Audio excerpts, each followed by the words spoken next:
Hello दोस्तों, स्वागत है आपका अपना YouTube channel MTA GK quiz. और आज के इस वीडियो में हम लोग देखने वाले हैं रीजनिंग के पार्ट 26 देखने वाले हैं। यदि आप लोग इससे पहले के पार्ट नहीं देखे हैं तो आप लोग उस वीडियो को ज़रूर देख लीजिएगा, क्योंकि मैं यहाँ पर आप लोगों को बिल्कुल बेसिक से बताता हूँ। और ये जो क्वेश्चन होता है ये सभी एग्जाम में रिपीट हो चुका और इसलिए आगामी एग्जाम के लिए बहुत ही ये उपयोगी होने वाला है। यदि आप लोग मेरे चैनल पर नए हैं तो प्लीज़ चैनल को सब्सक्राइब कर लीजिएगा और साथ में बेल आइकन को दबाना नहीं भूलिएगा, क्योंकि जब भी कोई मैं वीडियो अपलोड करूंगा तो नोटिफिकेशन सबसे पहले आपके पास पहुंच जाएगा।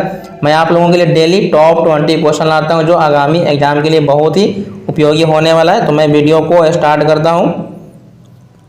पहला क्वेश्चन है कौन सा उत्तर चित्र, पहला क्वेश्चन में है कौन सा उत्तर चित्र दिए गए प्रश्न चित्र का सही जल प्रतिबिंब बनेगा। तो जल प्रतिबिंब का कुछ कॉन्सेप्ट होता है जो मैं आपको बताने वाला हूँ।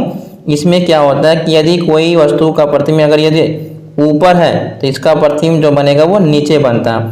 तो इसमें कॉन्सेप्ट यही है कि ऊपर वाले चीज़ नीचे में आ जाती है और नीचे वाले जो भी वस्तु रखा वो ऊपर की ओर चला जाएगा, और जो राइट में है तो वो राइट में रहेगा, जो लेफ्ट में है वो लेफ्ट में रहेगा।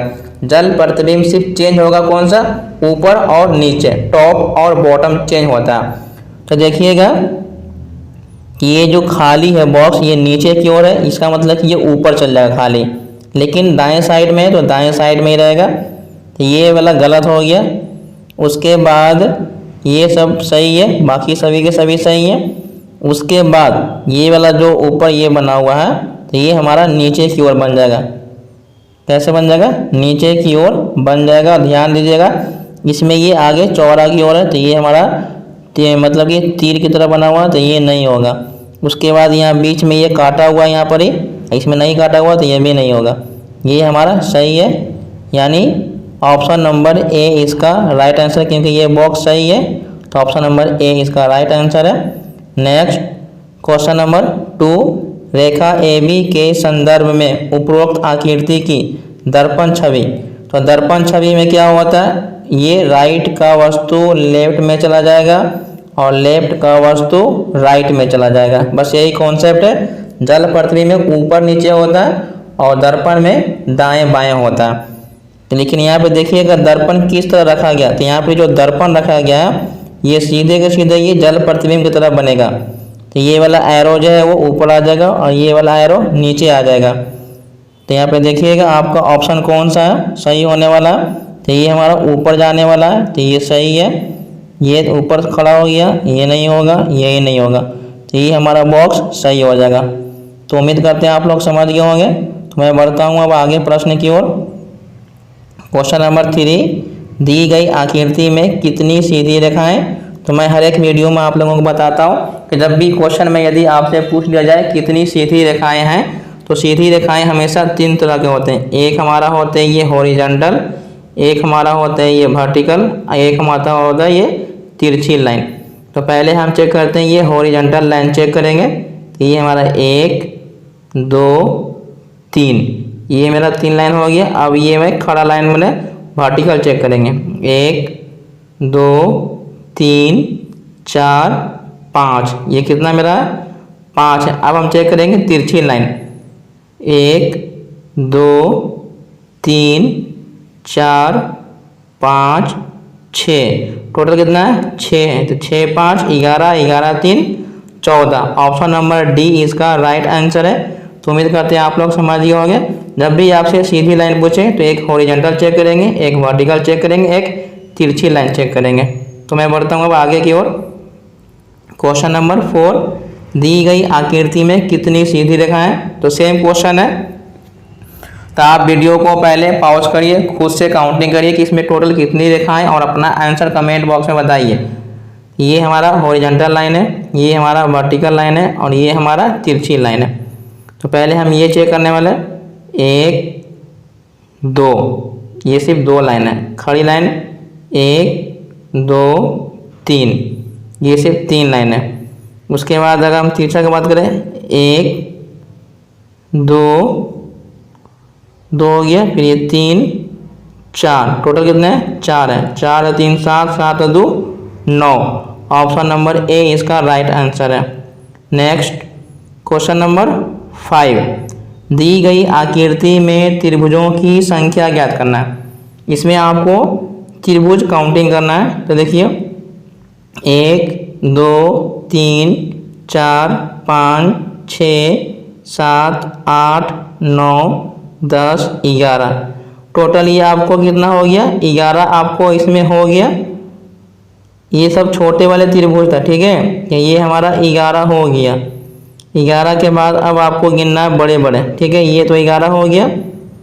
अब देखिएंगे यहाँ से मिलाएंगे तो ये हमारा 1 हो जाएगा, ठीक है, फिर ये मिलाएंगे तो ये 2 हो गया, फिर ये पूरा मिलाएंगे तो 3 हो जाएगा, फिर ये छोटा से मिलाएंगे तो 4 हो जाएगा, 4 1 5 हो गया, 5 1 6, 6 1 7, 7 1 8, अभी भी हमको 8 मिल गया तो 11 8 19 है। तो टोटल इसमें अभी हमको काउंटिंग करना है। और अब हमारा ये बड़ा सा बचा हुआ है 1, फिर उसके बाद ये छोटा सा ये 2, फिर ये 3, फिर ये 4, यानी टोटल काउंटिंग करेंगे तो आपको 28 आएगा। तो आप खुद से काउंटिंग कर लीजिएगा। ऑप्शन नंबर डी इसका राइट आंसर है। नेक्स्ट क्वेश्चन नंबर 6, दी गई आकृति में कितने त्रिभुज हैं। तो इस तरह का क्वेश्चन अगर आपको जब भी मिले ट्रायंगल काउंटिंग करने के लिए, ठीक है, ये हमारा 1 2 3 लाइन है, ठीक है, इस तरह का अगर क्वेश्चन रहेगा जैसे ये 1 2 3 4 ऐसे नंबर दे देंगे और सबको काउंटिंग करेंगे। 4 3 7, 7 2 9, 9 1 10।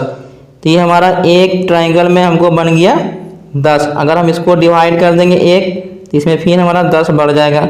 अगर 1 हम और डिवाइड करेंगे तो हमारा 10 और बढ़ जाएगा। कितना बढ़ जाएगा 10। पहले हमारा 10 था, 1 डिवाइड किया तो 20 हो गया, 1 और डिवाइड किया तो 30 हो गया, 1 2 3, टोटल कितना हो गया 30 हो गया। तो ऑप्शन नंबर डी इसका राइट आंसर है। ये पूरे ट्रायंगल में हमारा 10 है, 1 डिवाइड किए तो 20 हो गया, फिर 1 और डिवाइड किए तो 30 हो गया। 1 2 3 भाग में तो 30, अगर 4 भाग में रहेंगे तो 40, 10 भाग में रहेंगे तो 100। तो मैं बढ़ता हूँ आगे प्रश्न की ओर। क्वेश्चन नंबर 7, 7:22 AM पर घड़ी में घंटे और मिनट की सुई कितने अंश का कोण दोनों में से छोटा बनाती है। तो थीटा निकालने के लिए फॉर्मूला क्या होता है, 30h - 11/2m, ये हमारा फॉर्मूला होता है, ठीक है। 30h है तो आगे मेरा कितना 7 है, 30 में 7 से गुना करेंगे, 30 में 7 से तो 3 7 21 हो जाएगा, माइनस फिर इसको में गुना करेंगे अगर हम 22 से तो ये 2 से कट जाएगा 11 बार में, 11 में 11 से गुना करेंगे तो 121 हो जाएगा। अब हमको घटाना है 210 में से 121, 210 में से 121 हमको घटा देना है। तो 10 में से 1 गया 9, 10 में से 2 गया 8, ये हो जाएगा cancel 89 degree. Option number B इसका राइट आंसर है। और मैंने जो फार्मूला बताई है आप लोग उससे याद कर लीजिएगा। नेक्स्ट क्वेश्चन नंबर 8, 12 घंटे वाली घड़ी की मिनट वाली सुई और घंटे वाली सुई के बीच प्रातः 6:30 30 सेकेंड बनने वाले दोनों कोणों में से बड़े कोण का मान ज्ञात करना है। तो यहाँ पर आपको फॉर्मूला क्या होता है, 30h - 11/2m। तो ये जो हमारा ये घंटा वाला है तो 30 में 60 से गुना करेंगे तो इसको लिख देते हैं 30 × 6 - 11/2 इंटू, अब ये हमारा 30 मिनट है लेकिन ये 30 सेकेंड है तो इसको हम चेंज करेंगे सबको मिनट में। तो 30 सेकेंड का मतलब आधा मिनट हो गया, तो 30 में आधा जो है 30.5 यानी 61/2 हो जाएगा। तो 61/2 से गुना करेंगे, 30 में 6 से गुना करेंगे तो कितना हो जाएगा 180 हो जाएगा। हमको अभी बचा हुआ गुना करने के लिए 11 × 61 डिवाइड बाई 2 दूनी 4। अगर हम इसको गुना करते हैं तो ये हमारा कितना आ जाएगा, 11 में 61 से गुना करेंगे तो गुना करते हैं तो ये हमारा 6 7 1 डिवाइड बाई 4 हो जाएगा। इसको भाग देंगे अब, 4 एकम 4, 16 चौके 64। अब यहाँ बच्चा हमारा 2 यानी 27, तो 4 छका 24, 3 यानी 21, 4 सते 28। फिर निकलेगा यहाँ से 3 के मतलब हो जाए 4 सते 28 और 4 यानी 167 हमको इसमें से घटा देना। 167.75 घटा देंगे तो यहाँ हो जाएगा 25। उसके बाद 10 में से मतलब कि 9 में से 7 जाएगा 2 और 7 में 6 जाएगा 1, 12.25 आ गया। लेकिन यहाँ पूछ रहा है बड़े कोण का मान, तो बड़े कोण का मान पूछ रहा है तो हम 360 में से माइनस करेंगे। ये 25 हो गया और इधर 12 हो जाएगा, तो यहाँ घटेगा तो ये 75 हो गया। 9 में से 2 जाएगा 7 होगा, 5 में से 1 जाएगा 4 होगा और ये 347.75 ऑप्शन नंबर ए। अगर छोटा पूछता तो ये वाला मेरा आंसर हो जाता, लेकिन बड़ा पूछेगा तो 360 में से माइनस करते हैं। नेक्स्ट क्वेश्चन नंबर 9, 31 मार्च 2020 को कौन सा दिन होगा? तो इसको बनाने के लिए आपको 2 चीज़ याद रखना होगा। एक होता है हमारा मंथ कोड होता है, ठीक है। तो पहले हम मंथ कोड याद करेंगे। मंथ कोड जो होता है वो non leap year. Non leap year का मतलब क्या होता है? साधारण वर्ष। इसका कोड होता है 144, 025, 036 और 146। एक होता है लीप ईयर जिसको बोलते हैं अधिवर्ष। तो इसमें सिर्फ जनवरी और फरवरी का कोड चेंज होगा, बाकी सब सेम रहेगा। तो हम कैसे चेक करेंगे कि ये हमारा लीप ईयर है? तो वर्ष में लास्ट का 2 डिजिट लेंगे और इसको हम 4 से डिवाइड देंगे। अगर कट जाता है तो वो हमारा लीप ईयर है, अगर नहीं कटता है तो वो हमारा साधारण वर्ष है। अब आपको मैं डे कोड बताता हूँ, तो डे कोड भी आपको याद रखना कि डे कोड क्या होता है। यदि किसी भी संख्या को यदि हम 7 से भाग देते हैं, अगर शेषफल 1 आता है तो वो मंडे है, शेषफल 2 आता है तो वो आपको यदि शेषफल 1 आता है तो आपको संडे होगा, शेषफल 2 आता है तो आपको मंडे हो जाएगा, शेषफल 3 आता है तो आपको ट्यूसडे हो जाएगा, अगर 4 आता है शेषफल तो वेडनेसडे, अगर 5 आता है तो थर्सडे हो जाएगा, अगर 6 आता है तो वो आपको फ्राइडे, अगर शेषफल 0 यानी पूरा पूरा कट जाता है तो वो आपको सैटरडे हो जाएगा। तो ये हमारा डे कोड है। तो उम्मीद करते हैं आप लोग मंथ कोड और डे कोड समझ गए होंगे। तो अब कैसे बनाना इसको? जो आपको डे दिया हुआ उसको लिख देना। उसके बाद मार्च का कोड क्या होता है? तो ये हमारा जनवरी, फरवरी, मार्च, तो ये हमारा 4 हो गया और लास्ट का 2 डिजिट यानी 120 हो जाएगा। अब इसको हम 4 से भाग देते हैं। इसमें हम 4 से भाग देते हैं कि इसमें कितने लीप ईयर है, तो 4 तिहाई 12। अब सबको जोड़ के 7 से भाग देंगे। ये 30 और ये 30, 60 है 61, 61 है 4, 65, 65 में अगर हम 20 जोड़ देंगे तो 85 हो जाएगा। 185, इसमें हमको 7 से भाग देना, ठीक है। इसमें हमको 7 से भाग देंगे, 7 दूनी 14, यहाँ से निकलेगा 4, 7 छक्का 42, घटाएंगे तो शेषफल 3 बचेगा। 1 होता है संडे, 2 होता है मंडे और 3 होता है ट्यूसडे। ट्यूसडे का मतलब मंगलवार। ऑप्शन नंबर सी इसका राइट आंसर है। उम्मीद करते हैं समझ गए होंगे। तो मैं बढ़ता हूँ अब अगले प्रश्न की ओर। क्वेश्चन नंबर 10, यदि 21 जनवरी 2017 को शनिवार था तो 31 अगस्त 2011 को कौन सा दिन था? तो ये आपको 21 प्लस में जनवरी के कोड होता है 1 प्लस ये 117 हो जाएगा। इसमें हम चेक करते हैं कितना हमारे लीप ईयर है। 4 से भाग देंगे, 4 दूनी 8, 3 निकलेगा 37, 4 9 36। अब इसमें हम 7 से भाग देंगे तो ये 7 21 कट जाएगा, 7 का 28, 1 शेष बचेगा। उसके बाद 117, 1 18, 1 19, कितना हो गया टोटल? 119 है। और इसमें 7 से भाग देंगे तो पूरा पूरा कट जाएगा। तो 0 का मतलब होता है शनिवार होता है। 0 का मतलब क्या होता है? शनिवार। यानी ये हमारा दिया हुआ बिल्कुल सही है। तो हमको 31 अगस्त 2011 को निकालना है। तो ये 31 के लिए 31 हो जाएगा प्लस 144 025 036 जनवरी फरवरी मार्च अप्रैल मई जून जुलाई अगस्त।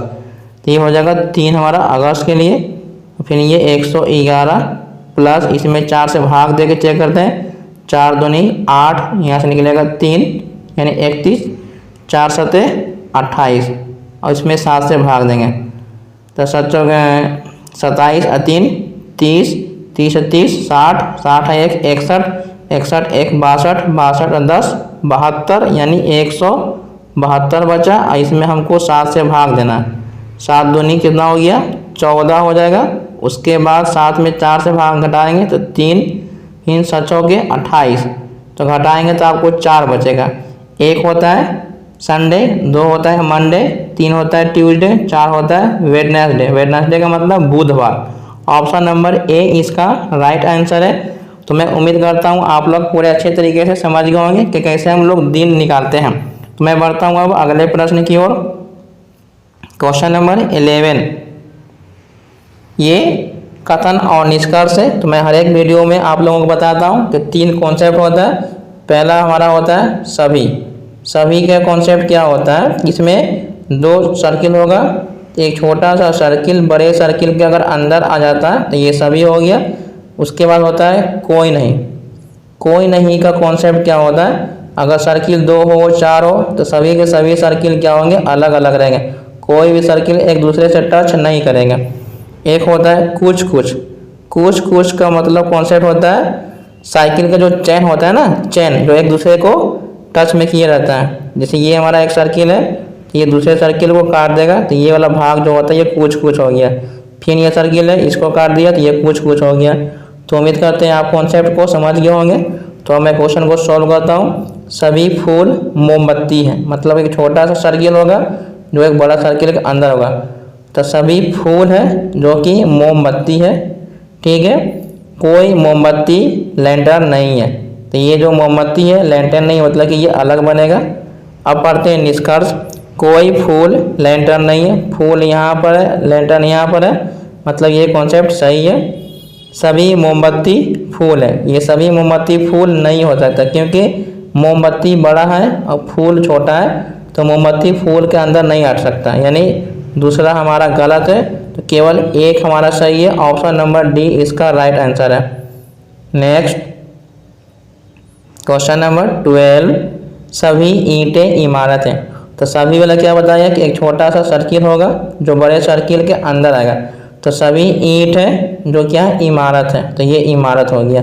आगे बोला है कुछ ईंटें होटल है। तो ये कुछ ईंट है जो कि होटल है, ये हमारा होटल बना दिए। उसके बाद है निष्कर्ष कि कुछ होटल इमारत है। कुछ होटल इमारत है, कुछ होटल इमारत है, ये हमारा सही है। दूसरा निष्कर्ष बोला कोई भी होटल इमारत नहीं है, तो ये तो कुछ ना कुछ है, इसका मतलब है कि ये गलत है। कुछ होटल ईंट है, ये सही है, मतलब कि 1 और 3 सही है मेरा, ठीक है। तो ऑप्शन नंबर सी इसका राइट आंसर है। नेक्स्ट क्वेश्चन नंबर 13, नीचे दिए गए शब्दों के लिए सबसे उपयुक्त वेन आरेख की पहचान करना, ठीक है। अंगूर, अनानास और फल। तो अंगूर और अनानास जो होता है ये दोनों के दोनों अलग चीज़ है, ठीक है, लेकिन ये दोनों फल के अंदर आते हैं, ठीक है। अंगूर अलग है, अनानास अलग है, लेकिन दोनों क्या है फल में आएंगे, ठीक है। तो इस तरह का डायग्राम हमको देखने को मिलेगा, ऑप्शन नंबर सी इसका राइट आंसर है। नेक्स्ट क्वेश्चन नंबर 14, निम्नलिखित शब्दों के लिए उचित वेन रेखा चित्र का चयन करना है। जूता है, घास है, मोबाइल है। जूता का संबंध घास से नहीं होता, घास का संबंध मोबाइल से नहीं होता, मतलब कि सब के सब क्या हो जाएंगे अलग। तो ऑप्शन नंबर ए इसका राइट आंसर है। तो मैं बढ़ता हूँ अब अगले प्रश्न की ओर। क्वेश्चन नंबर 15, एम एच की परपोती है और एच एन की माँ है। एन एम की माँ की माँ है, एन एम की, एन जो है एम की क्या लगने वाला। जैसे बोला है कि एम जो है एच की परपोती है। परपोती का मतलब पहले तो इसका एक बेटा होना चाहिए, ये बेटा हो जाएगा। अब बेटा का एक बेटी है जिसका नाम है एम। परपोती कैसे होगा, तुम्हारे बेटे का बेटी होना चाहिए, तो ये मेरा परपोती हो गया। और एच जो है वो एन की माँ है, तो ये हमारा एन यहाँ पर हो जाएगा, एन की माँ हो गए। एच एन की माँ है, एच क्या है, एन की माँ है, ठीक है। उसके बाद एन एम की माँ है, एन जो है एम की माँ है, ध्यान दीजिएगा। एच एन की माँ है, और ये जो एन है